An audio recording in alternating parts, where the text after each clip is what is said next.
दोस्तों नमस्कार, मैं हूं सुधीर और आप द न्यूज आर्टिकल देख रहे हैं। आज बात करूंगा संघर्ष की कहानी की।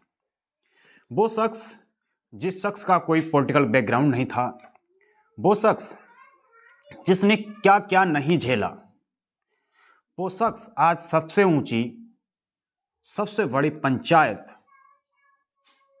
यानी संसद में बैठता है। सुनाऊंगा उस शख्स की कहानी जिसका नाम चंद्रशेखर आजाद रावण है। चंद्रशेखर आजाद ने अपने जीवन में क्या क्या नहीं झेला, क्योंकि चंद्रशेखर आजाद का कोई पॉलिटिकल बैकग्राउंड नहीं था। उनका जीवन संघर्ष भरा, जिस तरीके से उन्होंने संघर्ष किया, आज वो सबसे बड़ी पंचायत में बैठते हैं। चंद्रशेखर आजाद ने इसी दौर में क्या क्या झेला है। चंद्रशेखर आजाद आज सांसद हैं नगीना से, लेकिन उसके पीछे बहुत बड़ा संघर्ष। चंद्रशेखर आजाद के पास जो भीम आर्मी का गठन किया गया था, उसके बाद जो ताकत थी, वो ताकत आज सांसद बनके नहीं है। क्योंकि चंद्रशेखर आजाद कहते हैं कि मेरे अकेले सांसद बनने से कुछ नहीं होगा, मेरे जैसे सैकड़ों सांसद होने चाहिए। क्योंकि जिस तरीके से चंद्रशेखर आजाद ने भीम आर्मी का गठन किया था, भीम आर्मी एकता मिशन, चंद्रशेखर आजाद के पास उतनी ही ताकत थी जितनी की आज है। चंद्रशेखर आजाद ने तमाम दलित, पिछड़े, अल्पसंख्यक सबकी आवाज उठाने का काम किया। चंद्रशेखर आजाद ने किस तरीके से बहुजनों को अपने हक अधिकार के लिए लड़ना सिखाया, अपने हक अधिकार के लिए बोलना सिखाया। ये केवल चंद्रशेखर आजाद ने नहीं, तमाम बहुजन महापुरुष, तमाम बहुजन नेता, सभी का ये कर्तव्य है। लेकिन आज के दौर में जिस तरीके से चंद्रशेखर आजाद लगातार कम ही समय में काफी ऊंचाइयों पर पहुंच जाना, ये बहुत बड़े संघर्ष की कहानी है। चंद्रशेखर आजाद के साथ क्या क्या नहीं हुआ, क्योंकि चंद्रशेखर आजाद कई बार जेल जा चुके हैं। चंद्रशेखर आजाद ने कई महीने तक जेल काटा, क्योंकि वो लोगों के हक अधिकार की बात करते हैं। सरकारें नहीं चाहती हैं कि वो इस तरीके से किसी भी दलित समुदाय की आवाज़ उठाएं, पिछड़े समुदाय की आवाज़ उठाएं। इसीलिए उनको तमाम संगीन धाराओं में उनके ऊपर मुकदमा दर्ज करा देती हैं, उन पर NSA लगा देती हैं, लेकिन NSA बाद में खारिज हो जाता है और वो जेल से रिहा हो जाते हैं। उसके बाद सिलसिला चलता रहता है, लेकिन चंद्रशेखर आजाद रुकते नहीं हैं, झुकते नहीं हैं किसी के आगे।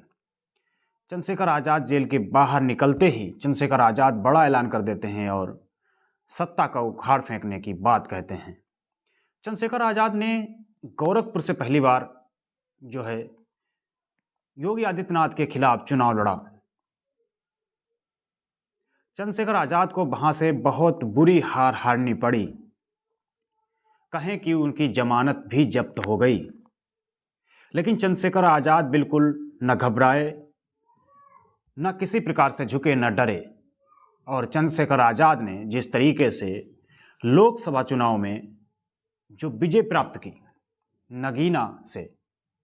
नगीना सीट से जिस तरीके से विजय प्राप्त की, वो कहीं न कहीं चंद्रशेखर आजाद के लिए बहुत ही अहम और बहुत बड़ा दिन था।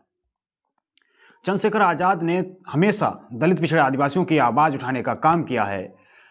जो बहन बेटियों के साथ अन्याय होता है, रेप किए जाते हैं, उनके साथ गलत बर्बरता की जाती है, चंद्रशेखर आजाद वहां पहुंचकर उनकी आवाज़ बुलंद करने का काम किया करते हैं।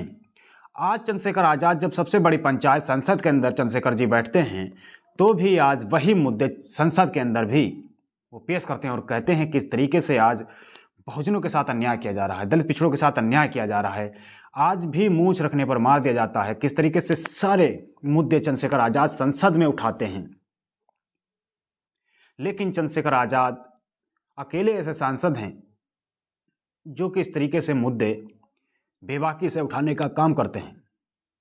वैसे तो तमाम SC/ST के सांसद हैं, लेकिन चंद्रशेखर अगर देखा जाए तो उनमें सबसे अलग तरीके से अपनी बात रखने में आगे रहते हैं।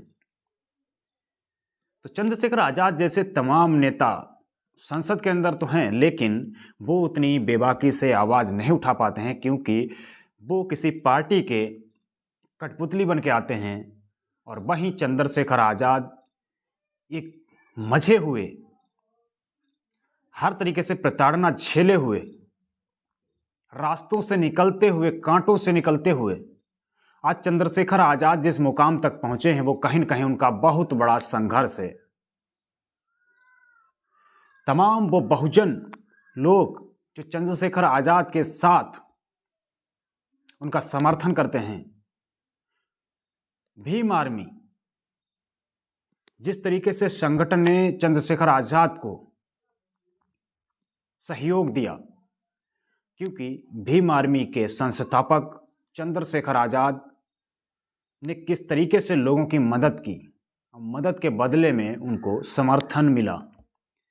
ये कहीं न कहीं जो है किस तरीके से क्रांति की तरह देखा जाता है, क्योंकि चंद्रशेखर आज़ाद जिस तरीके से अपने जीवन काल में, यानी जब से वो संगठन को लेकर सक्रिय हुए और आज तक, आगे बहुत कुछ बड़ा शायद चंद्रशेखर कर जाएंगे, क्योंकि जो वो रास्ता है उनका वो कहीं न कहीं कठिन तो है, लेकिन सफलता भी शायद उसी में है। जब आप रिस्क नहीं लेंगे तो शायद कुछ नहीं होने वाला है, क्योंकि बहुजनों का जीवन ही संघर्ष भरा है। हमारे महापुरुषों ने हमारे जीवन, अगर हम जो आज शानदार कोट, शानदार कपड़े अगर पहन रहे हैं, शानदार जिंदगी जी रहे हैं, तो कहीं न कहीं ये महापुरुषों की देन है। स्वाभिमान और सम्मान की जिंदगी आज हम जी रहे हैं तो ये महापुरुषों की देन है, और उसी लाइन को खींचते हुए चंद्रशेखर आज़ाद आगे बढ़ रहे हैं। फिलहाल चंद्रशेखर आज़ाद जिस तरीके से आज के दौर में उभरे हैं, कहीं न कहीं ये बहुत ही अहम समय होने वाला है चंद्रशेखर आज़ाद के लिए, क्योंकि 2024 जाते जाते 2024 में किस तरीके से चंद्रशेखर आज़ाद पर 23-24 में जिस तरीके से हमले हुए, उन पर क्या उनके साथ नहीं हुआ, उनको किस तरीके से जेल जाना पड़ा, जेल के अंदर रहना पड़ा, और उसके बाद भी लोगों को रास नहीं आया, तो किस तरीके से उनके ऊपर हमला कर देते हैं लोग, किस तरीके से ऊपर हमला कराया जाता है, उन पर गोली चलवा दी जाती है, और गोली कहीं न कहीं चंद्रशेखर आज़ाद को छू कर निकल जाती है, क्योंकि वो लोग नहीं चाहते हैं, जो मनुवादी विचारधारा के लोग हैं, वो नहीं चाहते हैं कोई दलित पिछड़ा नेता कोई इस तरीके से काम करे कि दलितों की इस तरीके से बुलंदी से आवाज़ उठाए, उनके हक की बात करे, उनके लिए इस तरीके से लड़ाई लड़े। क्योंकि जो चंद्रशेखर आज़ाद को काफ़ी कम समय में उनको जो जन समर्थन मिला, वो काबिले तारीफ है, क्योंकि उनके साथ जब वो निकलते हैं तो उनके साथ हजारों की संख्या में लोग निकलते हैं। जहां वो पहुंचते हैं वहां हजारों की तादाद में लोग खड़े रहते हैं, पहुंचते हैं उनके सम्मान और स्वाभिमान के लिए, क्योंकि चंद्रशेखर आज़ाद लगातार उनके सम्मान और स्वाभिमान की बात करते हैं, उनकी शिक्षा, बेरोजगारी की बात करते हैं, क्योंकि उनके साथ जो अन्याय होता है उस अन्याय के खिलाफ चंद्रशेखर आज़ाद बोलते हैं। वो चाहे पहलवानों का मामला हो, आपने देखा होगा, चाहे वो किसानों का मामला हो, चाहे वो छात्रों का मामला हो, चाहे वो किसी भी बहुजन बेटी या किसी भी बेटी के सम्मान का मामला हो, लेकिन उसमें लगातार चंद्रशेखर आज़ाद बोलते नजर आ रहे हैं। जब से वो सक्रिय हुए हैं, जब से लगातार बहुजनों के हित, तमाम दबे कुचले लोगों के हित की बात करते हैं, उनके हक अधिकार की आवाज़ उठाने का काम करते हैं। फिलहाल चंद्रशेखर आज़ाद का 2024 और 2000 जो आज 1 जनवरी है और 2025 स्टार्ट हो गया है। 2025 में तमाम दर्शकों के लिए द न्यूज़ आर्टिकल की तरफ से बहुत बहुत मंगल कामनाएं। और फिलहाल चंद्रशेखर आज़ाद जिस तरीके से उनका कद बढ़ा है, तो कहीं न कहीं उसमें जो है 2025 में और भी आगे बढ़ेंगे और आगे आने वाले समय में शायद ये दौर बहुजनों का होगा। इस वीडियो पर आप लोगों की क्या राय है, अपनी राय कमेंट बॉक्स में दे सकते हैं। द न्यूज़ आर्टिकल को आपने सब्सक्राइब नहीं किया है तो इसको सब्सक्राइब जरूर कर लें और बेल आइकन भी दबाएं। वीडियो को ज़्यादा शेयर करें, लाइक करें। शुक्रिया।